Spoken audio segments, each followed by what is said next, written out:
Hai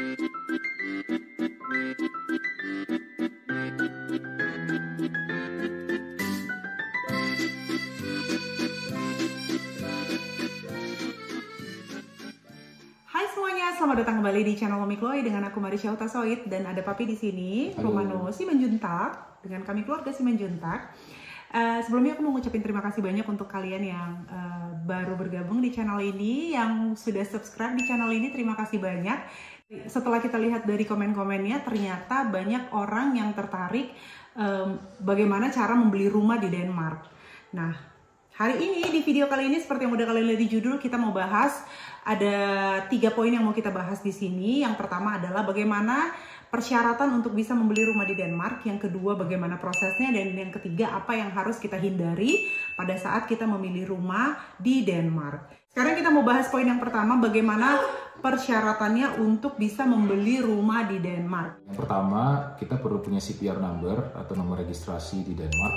CPR itu adalah kayak sistem jaminan sosial di Denmark, jadi kita harus punya nomor CPR tersebut. Lalu yang kedua, kita harus punya izin tinggal di sini atau residence permit. Kalau kita udah tinggal lebih dari 5 tahun di Denmark, ada syarat tambahan. Tapi kalau belum 5 tahun, ada syarat tambahannya, yaitu minta izin untuk membeli properti dari Ministry of Justice. Itu yang kita lakukan pada saat kita membeli rumah ini.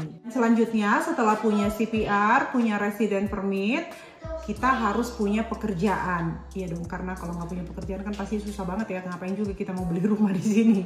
Jadi harus punya pekerjaan dulu, karena ini nanti berhubungan dengan bank. Rata-rata orang di Denmark, jarang sekali orang di Denmark membeli rumah dengan cash. Jadi orang di Denmark itu terkenal suka ngutang ya. Jadi apa aja diutangin, mulai dari hadiah, kado Natal pun mereka bahkan ngutang, apalagi rumah. Jadi harus punya pekerjaan dulu supaya kita bisa ngedapetin pinjaman uang dari bank. Jadi kalau kita udah punya CPR, kita udah punya resident permit, kita juga udah tinggal di sini kurang atau lebih dari 5 tahun dan sudah ngedapetin permit dari Department of Justice dan punya pekerjaan, sekarang kita boleh masuk ke tahap yang kedua, yaitu bagaimana proses untuk membeli rumah di Denmark. Jadi di Denmark itu ada banyak sekali website-website untuk jual beli rumah. Ada Home Deco, terus ada Bolig Portal. Ini ada juga website yang berbayar, kita harus langganan dulu ya. Tapi kita melihat dari website namanya Boligsiden. Ini dia namanya Boligsiden. Ini tuh adalah website perpaduan dari hampir semua website-website ini. Tipe rumahnya beda-beda. Ada rumah yang landed house yang milik perorangan. Ada juga yang memang dikelola oleh organisasi penyedia rumah gitu. Jadi kalau beli rumah yang seperti itu, kayak membeli kepemilikan tapi masih diatur atau diorganize sama organisasi ini. Dan itu pun kayak ada syarat-syaratnya gitu, apa yang kita boleh rubah, apa yang kita nggak boleh rubah gitu. Tapi itu jadi solusi perumahan yang cukup diminati juga karena harganya lebih terjangkau. Gitu. Betul. Dan untuk bisa bergabung di portalnya Anders Bolig ini, kita harus langganan setidaknya 5 tahun baru sampai dapat giliran. Kita harus ikut antrian, jadi kita harus register, terus kita masuk ke antrian, dan itu biasanya lama, bertahun-tahun dapatnya. Terus tipe-tipe properti yang ada di Denmark itu dimulai dari lejlighed atau apartemen, terus ada rækkehus. Rækkehus itu adalah rumah yang nempel-nempel. Nah ini biasanya Anders Bolig ini rumahnya rækkehus yang menempel-nempel. Nah yang satu rumah dengan rumah yang lain tuh nempel. Gitu. Iya. Sebenarnya di Indonesia banyak kayak gitu ya. Ya istilahnya kalau di Indonesia pakai rækkehus lah. Kalau di sini ini rumah yang kami tempatin ini tipenya villa. Jadi antara rumah satu dengan rumah yang lain ada jaraknya. Lalu setelah kita tahu rumah mana yang kita suka, kita hubungin bank. Atau bisa sebaliknya ya, kita hubungin bank dulu baru lihat-lihat rumah. Karena bank perlu mengkalkulasi berapa uang yang boleh kita pinjam. Jadi kalau kita udah tahu rumah mana yang kita pengen, ataupun kalau kita belum tahu rumahnya yang mana kita pengen, kita juga bisa ke bank. Nanti dari bank dia akan minta kita masukin persyaratan-persyaratan untuk mengajukan kredit. Yang pertama surat keterangan kerja yang mencantumkan gaji, kontraknya berapa lama dan segala macam, gaji 3 bulan terakhir. Habis itu dia juga minta rincian pengeluaran bulanan kita seperti apa biasanya. Terus nanti dia bikin simulasi dari semua persyaratan itu. Nanti dia akan simulasikan, oke, rumah yang sesuai budget kamu tuh yang segini, kira-kira begitu. Nah baru dari situ kita akan survei di website atau Boligsiden itu rumah-rumah yang range-nya kira-kira segitu harganya. Oke, terus berhubungan dengan bank, Danish Citizen mereka diizinkan untuk membeli rumah dengan DP 5% ya, 5%. Kalau di Indonesia kan paling minimum 20% ya kalau kita mau beli rumah. Kalau di Denmark itu boleh 5%, tapi itu hanya berlaku untuk orang lokal. Buat kami itu tidak berlaku. Pembiayaannya kalau di Denmark itu KPR atau mortgage itu 80% biasanya, maksimal 80%. Ya. Jadi ada lembaga, ada penyedia KPR bisa menyediakan dana sampai 80% dari harga rumah. Sisanya yang 20% itu biasanya 5%-nya itu kalau orang Denmark akan bayar sebagai DP, 15%-nya itu dari pinjaman bank. Jadi agak beda kalau di Indonesia kan KPR itu ya dari bank itulah, misalnya bank apa ya, BCA atau Mandiri atau BNI gitu. Itu KPR ya udah dari situ. Nah kalau di Denmark itu kita datang ke bank, nanti mereka akan ngurus ke penyedia KPR. Jadi bukan dari mereka langsung, ada kayak kurang tahu juga ya istilahnya apa ya, ada total kredit, real kredit. Mereka akan memberikan KPR melalui bank itu maksimal 80%. Nah baru bank itu akan memberikan pinjaman maksimal 15% untuk untuk sisanya. Nah baru 5%-nya itu yang di DP-nya orang Denmark. Nah cuman kalau orang asing biasanya banknya yang nggak mau ngasih 5% karena orang asing itu kan apa istilahnya ya, ada resikonya lah, karena kita orang asing itu bisa aja tiba-tiba nggak sanggup lagi bayar terus pergi gitu. Nah biasanya bank di sini itu minimal DP-nya kalau orang asing itu 10%, supaya banknya ngasih pinjaman itu maksimal 10% juga gitu. Tapi tergantung banknya juga, karena ada bank yang bahkan mintanya 30%. Iya, bunga bank itu memang lebih tinggi dari bunga KPR, tapi tetap kayaknya bunga bank di Indonesia, bunga KPR di Indonesia jauh lebih tinggi sih. Tetap jauh lebih tinggi, jauh banget. Jadi di tahun-tahun belakangan ini di Denmark itu KPR-nya itu bunganya sekitar 4%. Kalau bank berapa? 6 ya? Bank itu 6%. Bank itu 6%. Tapi beberapa tahun yang lalu sebelum COVID, KPR-nya itu 1% bunganya. Bahkan katanya sebelum-sebelumnya pernah negatif. Dan periodenya juga di sini bisa lebih lama. Paling sering orang ambil 30 tahun. Nggak ada syarat bahwa jangka waktu kreditnya itu harus kita masih kerja gitu, belum pensiun. Kayaknya nggak ada seperti itu di sini. Jadi di Denmark itu lebih memungkinkan untuk memiliki rumah ya dibanding dengan di Indonesia kayaknya ya. Ya sebenarnya beda sih, kan ya nggak bisa juga dibilang begitu. Mayoritas orang di sini punya akses untuk membeli rumah gitu. Mungkin itu maksudnya. Tapi kan nggak bisa disamain karena kan tingkat pendapatannya juga beda di sini kan dengan di Indonesia. Kalau kita udah ada di 2 tahap itu, kita udah dapat approve dari bank untuk dapat pinjaman dan juga kita sudah tahu rumah mana yang mau kita beli. Proses selanjutnya adalah kita hubungin salesnya, agentnya untuk lihat-lihat rumahnya. Di Denmark itu kita dikasih 3 kali kesempatan untuk melihat rumah yang sama ya. Yang pertama itu hanya untuk melihat, dia nggak akan terlalu menjelaskan. Nah setelah kita pulang melihat, dia akan kirim house report. Jarang case di Denmark membeli rumah kayak membeli kucing di dalam karung, karena semuanya itu detail banget reportnya. Tapi tentu saja perlu orang yang mengerti untuk bisa membaca house report ini ya. Buat orang awam yang kayak kami ini pasti kan nggak paham. Kita beruntung banget karena kita punya teman yang bisa membantu kami untuk menolong melihat, membaca house reportnya.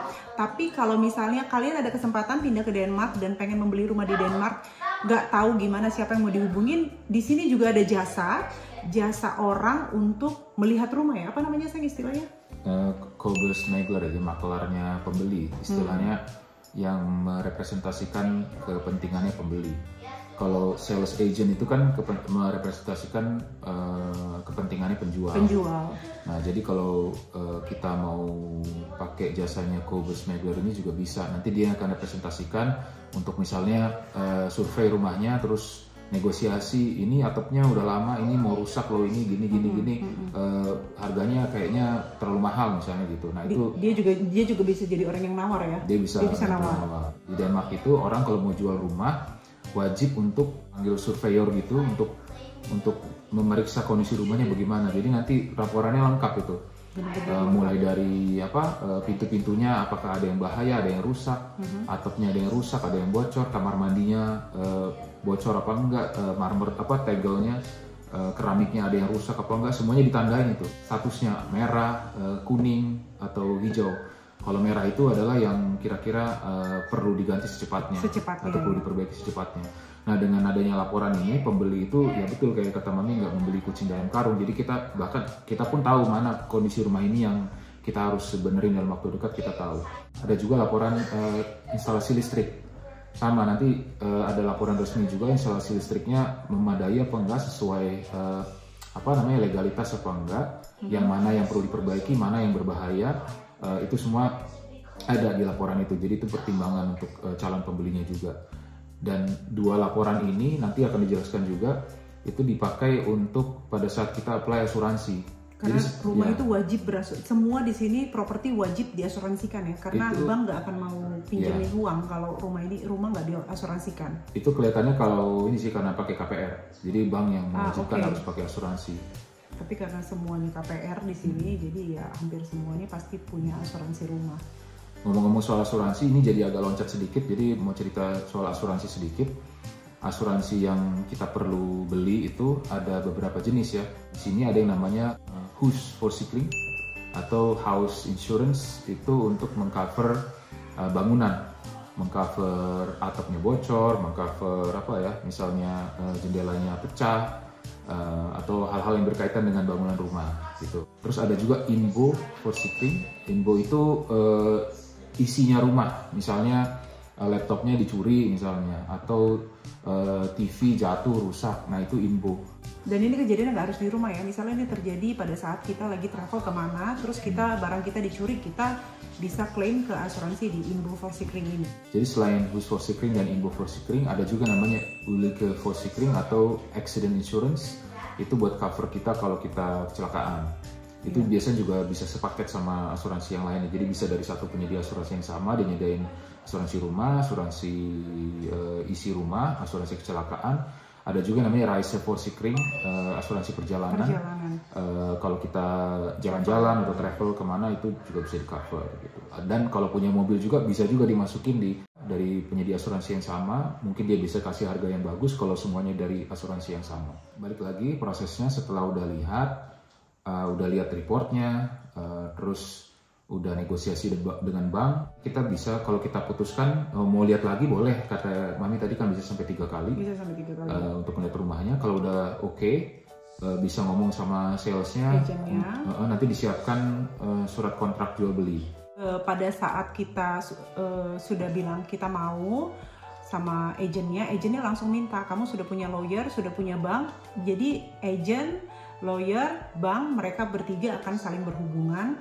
Jadi si buyer dan juga seller ya kayak cuma tinggal tahu beres aja. Nanti semuanya diurusin sama mereka bertiga. Kita belum sempat bilang tadi, jadi jasa lawyer itu juga penting. Apalagi buat kita orang asing, jasa lawyer itu dia jasanya akan dia akan membuat smooth komunikasi antara bank sama sales sama kita dalam hal review kontrak terutama. Sama persyaratan-persyaratan apa yang diperlukan, mereka akan review semua. Laporan inspeksi rumah dia akan review itu juga. Jadi dalam hal ini dia juga bekerja untuk merepresentasikan kita juga. Tapi yang dia nggak bisa adalah dia untuk negosiasi harga. Tapi secara legal, secara formalitas, kontrak, syarat-syarat, itu semua dia akan review. Jadi kalau kita mau membeli rumah di sini, nanti agent kasih kita surat jual beli, itu harus dapat 3 approval. Tanda tangan dari kita, terus tanda tangan dari bank, dan tanda tangan dari lawyer. Kalau lawyer tidak mau tanda tangan, prosesnya batal. Kalau bank nggak tanda tangan, prosesnya batal. Jadi kita harus cari yang lain. Jadi tiga ini kita, bank sama lawyer harus tanda tangan semuanya, baru proses selanjutnya berjalan. Nah, kalau proses selanjutnya udah berjalan, kita dikasih waktu 2 minggu untuk pikir-pikir nih. Kalau tiba-tiba kita ragu, ya ternyata setelah itu kita ngeliat rumah yang lebih bagus lagi, uangnya bisa kembali, bisa di cancel. Jadi di Denmark itu rata-rata negara-negara di Eropa ya, bukan konsumen. Jadi ada toko yang kita boleh return barangnya setelah 1 tahun, sampai 1 tahun, ada yang sampai 30 hari. Dan ternyata kita juga baru tahu kalau membeli rumah pun di tengah-tengah kita menyesal, kita bisa cancel. Kalau udah tanda tangan kontraknya itu punya 2 minggu buat membatalkan. Setelah tanda tangan kontrak itulah nanti akan kita bisa minta tolong lawyer buat bikinkan kita ngurusin minta izin, ataupun kita bisa juga urus sendiri. Nah itu bisanya setelah kita tanda tangan kontrak rumah itu, karena di aplikasi ke Ministry of Justice-nya akan ditanya rumah yang mana yang kamu mau beli. Gitu. Aplikasi permitnya itu standarnya itu memerlukan waktu 6 minggu. Di luar dari 2 minggu kalau kita mau gagal, kalau kita mau batalin, mereka biasanya kasih kita waktu 1 bulan sampai 1,5 bulan untuk memenuhi persyaratan-persyaratan ini. Oh iya, setelah kita sudah memenuhi prosesnya, penjual juga memiliki waktu. Biasanya di sini proses normalnya 2-3 bulan ya untuk mereka kosongin rumah, karena jarang orang di Denmark dia jual rumah terus dia langsung pindah. Biasanya mereka pengennya rumahnya terjual dulu, mereka punya uang untuk DP untuk pindah ke rumah yang baru. Biasanya begitu sih, rata-rata begitu case-nya. Jadi mereka biasanya butuh waktu 2-3 bulan. Tapi kita beruntung sekali, kayak di video yang sebelumnya aku bilang, yang punya rumah ini dia bersedia keluar 2 minggu setelah persyaratan kita semuanya di approve gitu. Ada banyak sebenarnya yang nanya berapa harga rumahnya, tapi kayaknya kurang pas kalau kita kasih tahu berapa harga rumahnya. Jadi kalau mau cek harga-harga rumah di Denmark, boleh cek di Boligsilen atau di boligportal.dk, semuanya bisa kelihatan harga-harga rumah di sana. Terus ada juga yang nanya, boleh nggak sih nawar rumah di Denmark? Boleh, tapi nggak kayak kita nawar di Indonesia. Boleh, tergantung dari house reportnya. Jadi kalau di house report yang kita lihat rumah ini banyak yang perlu diperbaiki, pastinya kita boleh nawar. Tapi kalau rumah ini kondisinya hampir sempurna, kayaknya kurang bijak kalau kita nawar. Tapi kami sebagai orang Indonesia sejati, kami pasti tetap menawar, kami usaha. Dan puji Tuhan mereka approve harga yang kita pengen.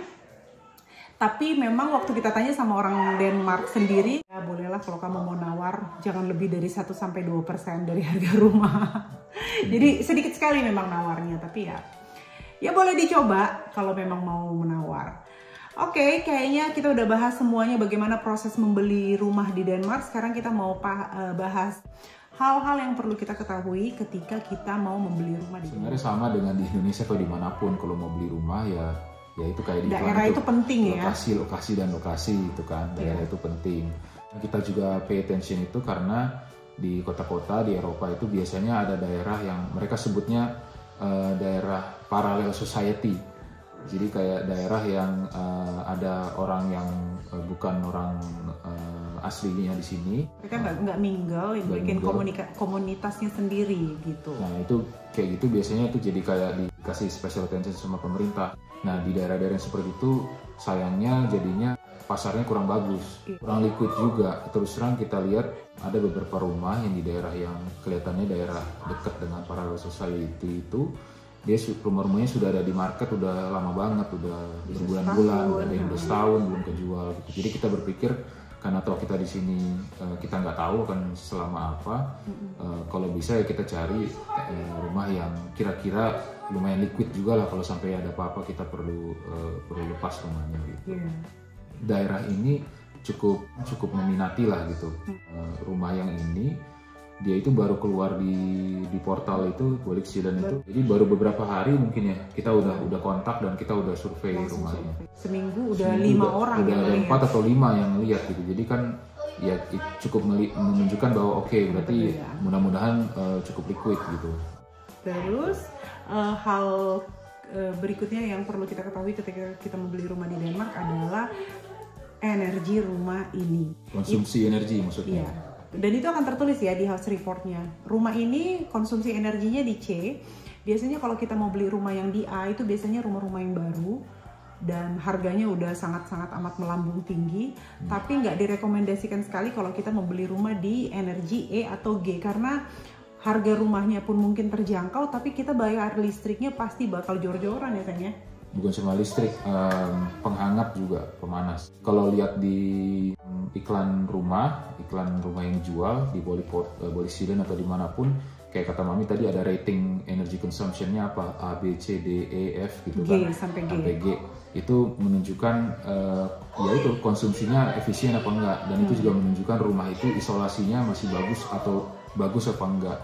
Nah kalau rumah-rumah yang baru tentunya kan teknologinya juga baru, energi yang dikonsum juga lebih efisien dan juga isolasi rumahnya tentunya lebih bagus. makanya dia ratingnya lebih bagus. Nah, tapi kalau sampai ada yang nilainya rendah banget ya perlu dipertimbangkan karena nanti tagihannya itu bisa jadi mahal banget. Satu lagi di Denmark ini cukup transparan ya kalau mau beli rumah atau bahkan mobil, ada beberapa website yang bisa dilihat, bisa lihat data rumah itu seperti apa gitu. Foto satelitnya, ada masalah apa enggak itu ada, itu bahkan ada juga peta daerah-daerah yang terdampak banjir gitu. Ada kelihatan rumah ini resiko apa enggak, itu semua ada. Karena rumah kita ini keluar 200 meter udah pantai ya langsung. Ya. Jadi perlu banget itu dicek. Dan dari website yang tadi Papi bilang itu kita bahkan bisa lihat record pemilik sebelumnya, berapa lama mereka mencicil dan berapa lagi berapa tahun lagi sisa cicilan mereka, itu semuanya terlihat. Pemilik rumahnya siapa itu kelihatan di website itu. Bisa lihat juga sebelumnya harga rumah ini dijual berapa, sebelumnya lagi berapa, itu ada. Rumah ini dibangun tahun berapa, bangunan baru tahun berapa, renovasi tahun berapa, itu terregister semua rapi. Sama kayak mobil juga gitu, ada juga data-datanya lengkap di website. Oke, kayaknya kita udah bahas semuanya bagaimana cara membeli rumah di Denmark dari pengalaman kami pribadi. Semoga bisa menambah informasi buat kamu yang menonton. Khususnya mungkin kalau kamu ada kesempatan mau pindah ke Denmark, semoga ini bisa menjadi pertimbangan untuk kalian yang menonton. Terima kasih sudah menonton vlog Mami Chloe kali ini. Semoga kalian terhibur. Kalau kalian suka dengan videonya, jangan lupa di like, di komen, dan di subscribe. Sampai ketemu di vlog Mami Chloe yang lainnya. Hai hai!